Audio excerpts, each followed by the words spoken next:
No, today I'm not talking about anime.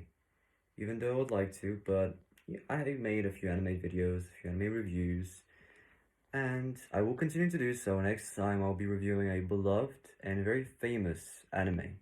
When I finish it, of course. But today we're talking about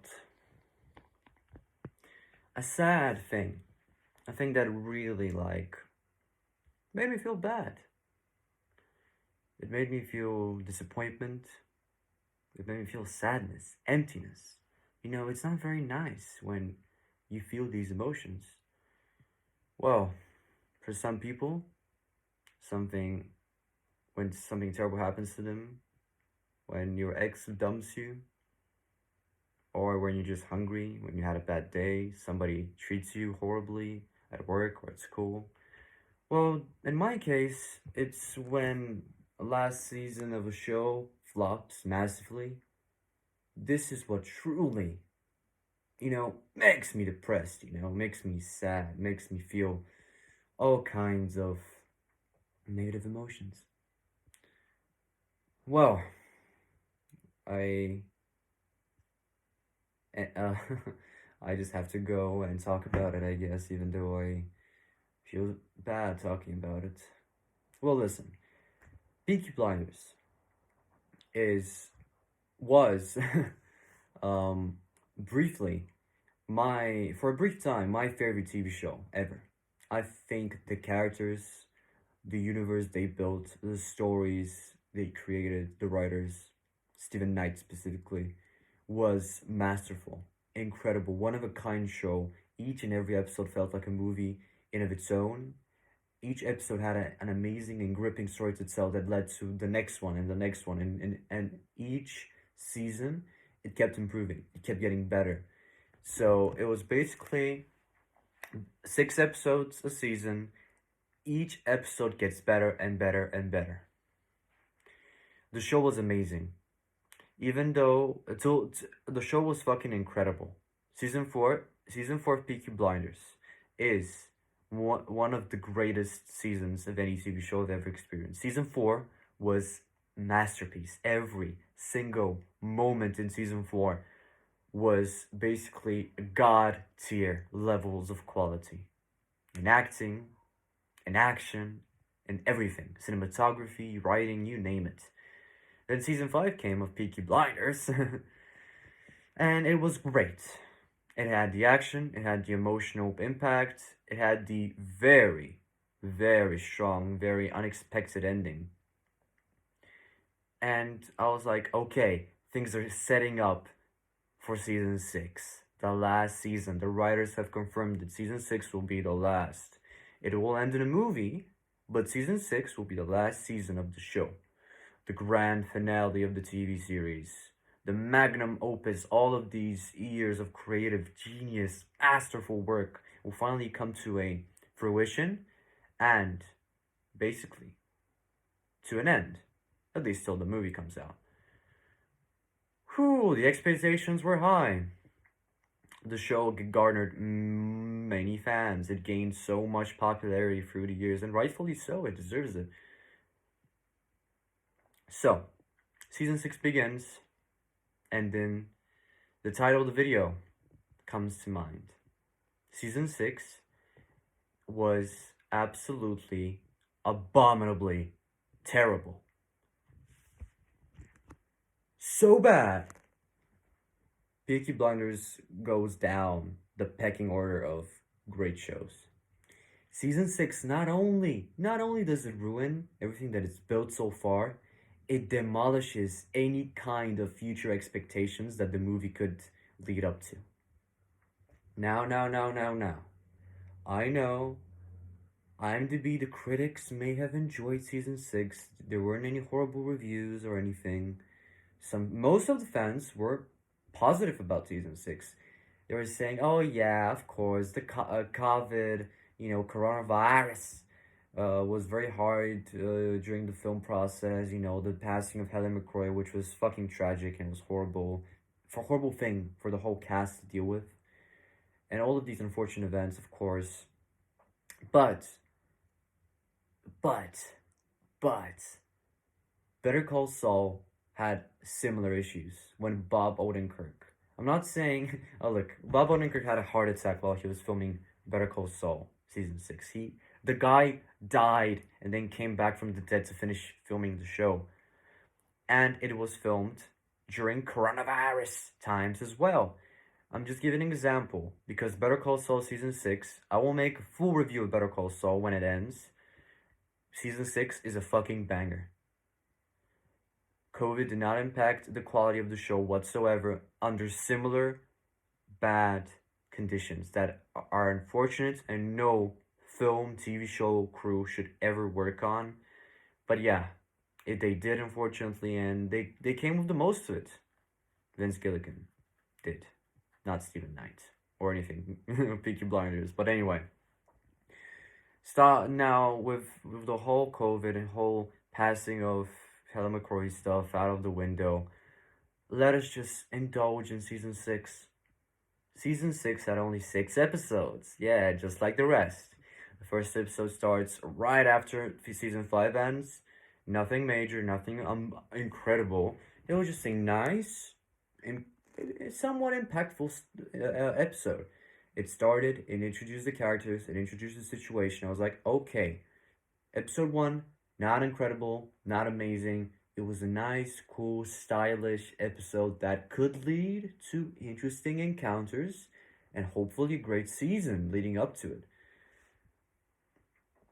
Episode 1 was the only good episode of season 6. Every single plot point was uninteresting. Every single newly introduced character was horribly, badly written. The characters that were impactful once are just a hollow shell of themselves. Arthur Shelby, literally the best character in my opinion before season 5. He was a force to be reckoned with. And he dealt with horrible shit before. The character, not the actor. But now, all of a sudden, he's just nothing. He's literally, the whole season 6, he's just walking around drunk, falling down the stairs, arguing with children, robbing Chinese banks, getting drunk, getting fucking high, taking opium. So he's just a useless sack of meat. And you just feel bad for him. I don't know that the writers intended this, but his role in the story was non-existent, basically. Of course, until the last episode. And when things are starting, when you're like, okay, where are the Billy Boys? Why are they not here? The Billy Boys were like one of the most intimidating fucking villains in the whole show. They were introduced in season 5, and poof, they're just gone. They're not here. So, okay, the Billy Boys aren't a threat anymore. Okay, they just ceased to exist. They got separated for a different dimension. Doctor Strange transported them to the multiverse of madness, and they just vanished into thin air. Poof. The biggest terrorists in the whole of UK, the people working under Oswald Mosley, the leader of the fascist union in Britain, they just suddenly disappear. Poof. Oh, and do you think that was the worst problem of season 6? Okay. No, it's not. Season 6 also introduces and sets up the antagonist of the show, of the season, the potential antagonist, the villain who is gonna stop and kill Tommy Shelby at all costs. Right fucking now, in your head, you're gonna get a bullet and you're gonna die. Because Michael fucking Gray, will kill Thomas Shelby right fucking now. Okay, Tom? I'll be the villain. You will die by my hand. You hear me, Tommy? I'm the fucking villain. I'm scary. I'm fucking intimidating. Yeah, you're not. Okay? Michael Gray is still, I believe, one of the most fleshed out and well-written characters in fiction. Or so he was till season 6 fucking came in and ruined him. Season 6, Michael Gray is a horrible character. He's nothing like the Michael he was in the other seasons. Michael in the other season was smart, calculated. He knew what to do and he knew when to do it. Every single actions had motivations and certainty behind them. Even when he was against Thomas Shelby in season 5, Even when he was working against Tommy, he was still the same Michael, driven by motivation, coordinates, and fucking sheer intelligence. That was his driving force. Every single ounce of that is gone in season 6, where it needed it the most. They were trying to make him an antagonist, a figure that an old friend, a relative of Tommy, could be the villain, and you're conflicted. They tried to do it, and it could have been a very interesting idea if they didn't put him in fucking prison in episode 1. He got imprisoned in episode 1. And I was like, okay, he's gonna be out like, what, 1-2 weeks? No! He will be in prison till the last fucking episode of the season. Where's the big threat? Oh, don't worry, Peaky Blinders season 6 has you covered. Uncle Charlie will come in. The Boston Mafia boss, the intimidating villain figure. Out of the blue, a new character appears, Uncle Jack, the uncle of Gina, played by Anya Taylor-Joy, the wife of Michael. She is a horrible character in of its own, but she was a bad character in season 5 too. So I wouldn't think season 6 just continued the bad character trope, but season 5 began it. So I wouldn't cut seasons. I wouldn't blame season 6 so much for Gina, but I would blame it for introducing Uncle Jack. Uncle Jack is one of the worst villains in fiction. He does not exist. He's not a real life figure, unlike Oswald Mosley and his wife Elizabeth. Oh, she was a bad character too. But yeah, I'm gonna talk about Uncle Charlie. So Uncle Charlie was basically the main villain, the main threat of season 6. We thought, look how stupid we were. We thought Michael. We thought Michael is gonna be the biggest threat of season 6. Oh no, Uncle Charlie comes in, and look, I'm not an actor. I probably never will be an actor. But this guy's acting is horrible. I'm not saying I could do better than that, but his acting was terrible. The actor's from Australia, I googled it, but his accent, his Boston accent, was horrendous. He did not sound like an American, which he portrayed, I guess. His accent was so terrible. His acting was terrible. His demeanor was terrible. His intimidation factors are non-existent. He is the worst villain easily in the show, and one of the worst fictional villains in history. I swear to God, he is so bad. The fucking Room had better villains. Oh, hi, Mark. Mark was a better villain than fucking Uncle Jack. But anyway, do you think we're done? I don't think so. We're not done. Oh shit, I'm playing out of the brightness of my stupid iPad. Anyway, never mind the technical issues. They're not stopping from ranting more. Elizabeth, another new introduced character. She is hot. Yes, she is very beautiful. The actress is, I mean. And of course, she will sleep with Thomas Shelby. I don't blame season 6 for doing that, because every single woman that can walk and can breathe obviously will sleep eventually with Thomas Shelby. And season 6 does not, go away from that trope, which I didn't like, but okay, I guess it's just part of the show now, so I guess why not accept it? She sleeps with Tommy for no particular reason whatsoever. They just do it. They're like, fuck it, okay, like, you're pretty hot. Why not bang you, Why not bang on the boat I was born in? Just to make it more symbolical. Yeah, why not? I mean, I have a wife. She's pretty depressed. And yeah, why not? I think I should just cheat on her, bro. Why not? Why not? By the way, there will be some spoilers in the next, 5 minutes, so be prepared. If you haven't watched season 6, if you're a Peaky Blinders fan, you'll do it eventually, so I guess you have to watch it. So now we're getting into spoiler territory. And I'm gonna go into another problem, a very big one in this season. Ruby Shelby, Tommy's daughter. She is basically non-existent in season 5, so you have no emotional connection to her, unlike Charlie. Charlie is the son of Grace, and he was an important character to Tommy, and yeah. But Ruby, unlike Charlie was not fleshed out. She wasn't introduced. She wasn't fleshed out in season 5. So season 6 made her important. How did season 6 made her important? Season 6 made her literally fucking sick, and she died. Not in one episode, as it should have been. No, my friends, and 3 episodes. 3 episodes are dedicated to how Tommy will save Ruby from the sickness. How does he do it? Going to a doctor, sure. Getting some quality medicine, sure. But you know what? He throws all of his chips in. Going to the fucking gypsies in the fucking mountains. Going to fucking talk to Esme, the reintroduced character from season 4, John's wife, and she'll suddenly make her healthy from the really deadly disease that she supposedly had. All of his chips are thrown into the gypsies. So she says, "Oh, if you give me gold, Tommy, I'll help you. I'll heal your daughter, Tommy. Just give me some gold. You know, gypsies love gold, and I'll appreciate it. I'll appreciate it, Tom. Just give me the gold, and Ruby will be safe. You know, Ruby will be well."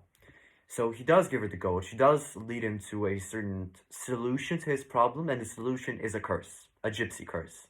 A woman lost her kid at the age of 7, and that was somehow Tommy's fault, and she cursed him. Out of the blue, this woman apparently in the past had a problem with Tommy, and somehow that led to her daughter dying at the age of 7. So she cursed him, and his daughter will die the same age her daughter died at. Yes, quality writing. Quality writing. And we're not done yet. Oh, we're just getting started, baby. So after he said, "Ruby will be well. Ruby will be well," he goes back and Ruby is dead. Ruby just died. It is a sad, horrifying thing to happen to a parent. Very saddening indeed. But your whole last season is spent on her. Half of the season, the first 3 episodes, are Ruby, and if they're not Ruby, they're Uncle fucking Jack. So tell me, how must I fucking take it? It's just impossible. You have no emotional connection to Ruby whatsoever. The plot points, the fucking... She does nothing. She just sits in a chair and looks at the sky. And when she is dead, you must feel horrifying and sad. And you do, kinda, you feel sad for Tommy, but not for Ruby that much. You feel sad that he experienced a tragedy, but you do not know Ruby that well. If it was Charlie, then maybe it would have worked, I guess. But Ruby, you know nothing of Ruby. You've seen nothing of her. She is newly introduced, basically. How can you feel emotional connection and loss when she dies? Ah, and we're not done yet, so strap on. 1 episode later, he goes and kills the gypsy bitch that killed his daughter. He just goes with a Tommy gun, shoots all of her family, and then he feels saddened. He goes down on the ground and cries and is breaking his gun. He feels sadness, he feels regret that he's taken another life, and you see the weakness of him. And that was a pretty good scene, I'll give them that. The quality, though, does not last long. 5 minutes later, I hate these tropes in TV shows and movies. Esme told Tommy, "Oh, Tommy, you know, you have a son, you know. You have a son. He has been missing for, I don't know, the last 17 years. But you're actually one of the many women you shagged, Tommy. She got pregnant. Remember? Oh yeah, that girl, we don't remember nothing of her. Yeah, her, exactly her. You shagged her under the tree, under the hazel tree, Tommy. Do you remember? Do you remember? Before you went to the war, her father hated you. Well, now she was pregnant. She bore a son. She died though. She died because of plot convenience, Tommy. A plot convenience. And I have a son, Tommy. A daughter lost. A son found. Hey. Oh, I fucking hate this trope. When you lose somebody and they're just putting, "Oh, the long lost son is coming back and he's gonna save you from the grief of losing your daughter, Tommy." Oh, that was so poorly done. Duke is the son of Tommy, the long lost son of Tommy. that he conceived. He had sex with a girl under a hazel tree, and she was pregnant, as I was saying, and she bore him a son without even knowing. So this son's name is Duke, as he likes to be called, and Duke is a pretty good character. For a son of Tommy, I mean, he couldn't do much. He was just introduced in episode 4. There are like 2 episodes left, so you're not gonna flesh him out much. And Duke was a good character, I guess, but nothing special, nothing groundbreaking, nothing that warrants the whole fucking last 2 episodes to be based around him. But anyway. But then, of course, and now we're gonna talk about the ending of the show. Michael finally goes out of prison. Uncle Jack finally frees him with the one purpose in his mind. Kill Toby Shelby. Eliminate Toby Shelby. So that's what he wants. That's what he wants to do. Revenge his mother. Michael believed Polly died because of Tommy. He wouldn't rest until Tommy is dead. But he does feel regret knowing that probably in the process of killing Tommy, Arthur will die. Some of the innocent people in the family will die. He feels regret. He feels bad that in his revenge parade, people will get hurt. People will die. People will suffer. Not only Tommy, because this is convenient for Gina and her horrible fucking uncle. So that's how things play out. Finn gets kicked out, which was bad. His brother gets kicked out by his newly found son. I didn't like that, but I'm not gonna dive in too much about this. Finn gets kicked out of the show. Horrible decision by the writers. Go fuck yourself, Stephen Knight. Okay, moving on. Whew. And, of course, before Michael was gonna go ahead and kill Tommy, we're presented to the best scene in the whole season.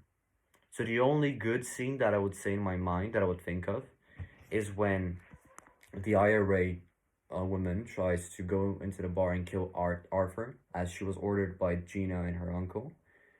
She gets surprised by Arthur and Uncle Charlie in the bar, and they assault her and basically throw her in the streets, ready to kill her, to shoot her in the head. But then they get ambushed by a third shooter, and a whole shootout is going on in the streets. And then, out of nowhere, Jeremiah just pulls out a fucking poison gas, and they are obviously prepared, him and Arthur, to put on the mask to breathe normally, so the others can suffocate. And when they nearly do, he puts on the mask on the IRA leader woman, so she could have a few more seconds to live, and he finally shoots her in the chest and gets his deserved revenge for Polly. It was satisfying. It was well done. The whole scene was well crafted, well filmed. Incredible cinematography. And basically the only quality scene of season 6, in my opinion. The best one, by far. So, after that is done, as I was saying, Michael comes in the picture for the one last final showdown against Tommy. Goes into the bar. Oh, I forgot my cigarettes, Tom. Just wait in the car for a second. I'll just come back.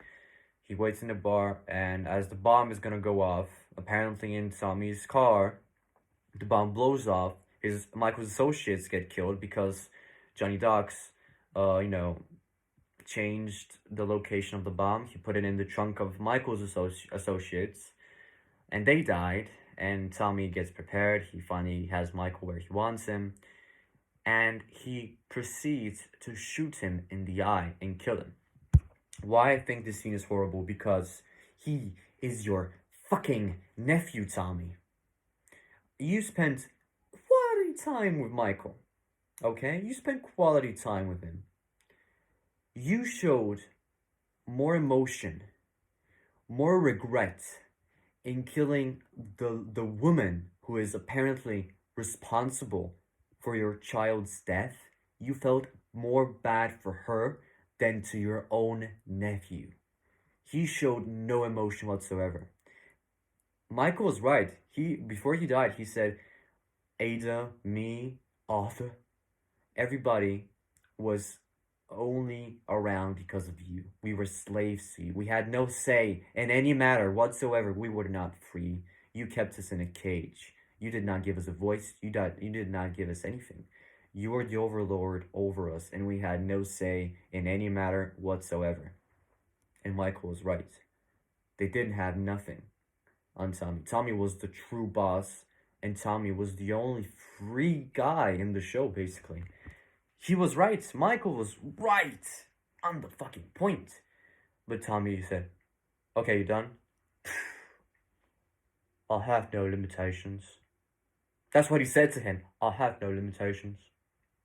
Puts back the gun. And then Alfie Solomons comes in conveniently for some fan service. Why not? Comes in out of the bar, says, oh, Tommy, we finally did it, Tommy. Finally some peace, Tommy. Yeah, okay. 2 scenes with Alfie Solomons, and he apparently leaked all of the information to Tommy, and yeah, Alfie just the hero of the day and saves everybody. Tommy proceeds to blow his house, and then before he kills himself, he witnesses his daughter's spirit talking to him, and she said, "Oh, look at the newspaper. You may see something there." And after all, the doctor who said Tommy's gonna die, and yes, he gets told he will die of some tuberculosis or some kind of cancer. I didn't get it. I'm not that smart, you know. He was gonna die, and then he finds out he's not gonna die. He finds out that the doctor is working under Mosley the whole time, and then he goes there. And mind you, this doctor may or may not have been the reason his daughter died. It may have not been the curse after all. He may have killed Tommy's daughter in the process. Who knows? But it's possible. He may be the true killer of his daughter. He was the reason he was gonna die. That piece of shit deserved no redemption. Tommy has killed mercilessly before for a lot less. And finally, when he has the gun on this guy's head, he spares him. He lets him go. Not only does he spare him, but he gives him a chance to run to Mosley and tell him. And he does. He tells Mosley, and a guy with a horse burns down Tommy's shit. Tommy's pictures of Grace and Lizzie and all of the other characters. Oh my god. And it ends, and it just puts the credits and says, see you later. Can't wait for the movie, yeah? The movie next year. Oh my god. Season 6 of Peaky Blinders. If I would give it a rating, I would give it 3.5 or to 4 out of 10. It had some fun moments, especially with Stephen Graham when he talked about Arthur, that the only thing that can help him is himself. That was one good scene. And of course, the battle scene at the end, the last episode with the gas masks and Arthur just killing the IRA woman leader. Kills her, gets his revenge on Polly. For Polly, I mean. And it was a pretty good scene. 3 good scenes. And yeah, that's pretty much it. Esme's return to the show felt unearned. And it didn't really add anything to the story or to the plot. And yeah, pretty horrible season. Easily the worst one in the show. Disappointing ending to an amazing series. I still think that you should still watch Peaky Blinders. Even though the ending, in my opinion, is horrendous. Of course, you may feel different. There are many people who are praising it to high heavens. They're saying it's the best ending in the whole fucking universe. Listen, my friend. There are only 2 perfect endings in existence to a TV show. Breaking Bad and Avatar: The Last Airbender. These 2 endings are the perfect endings to a TV show.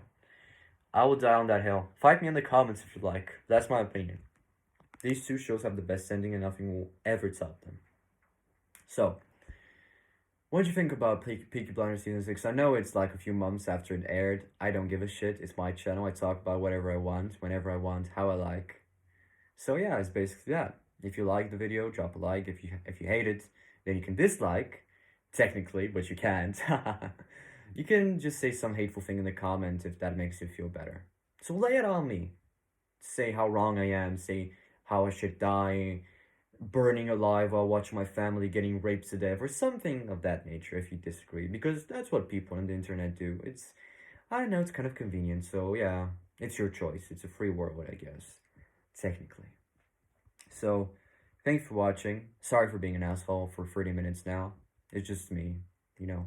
If you agree with me, though, on the slight chance, again, say it in the comments. Contact me on Instagram, all the shits, whatever you like. Or you can subscribe also. It's pretty nice. I would appreciate it. So, thank you for watching, everybody. I salute you all for 30 minutes if you have watched the video till now, which is not likely, but it's possible.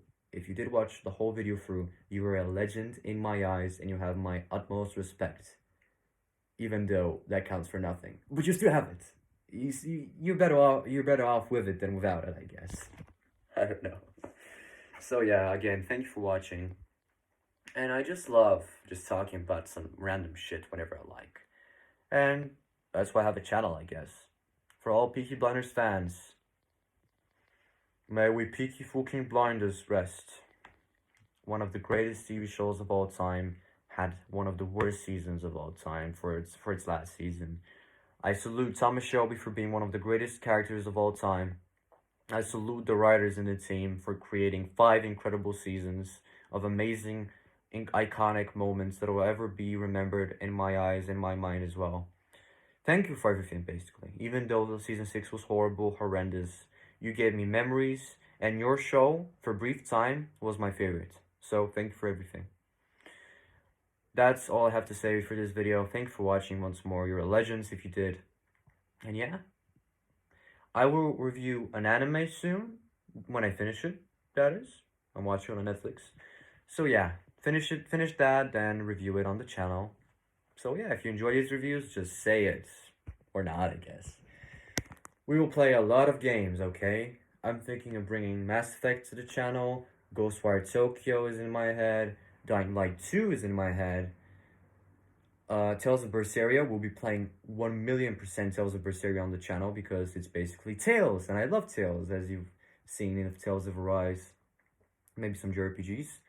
Maybe Persona 5 Royal, because I've never played a Persona game in my life. If you're an anime fan, a game fan, a legend, subscribe. Join the community that we built here. Even though it's small, it's still there. And I appreciate every single fucking one of you. Thank you for watching, if you did. And I'll see you on the next one. Peace.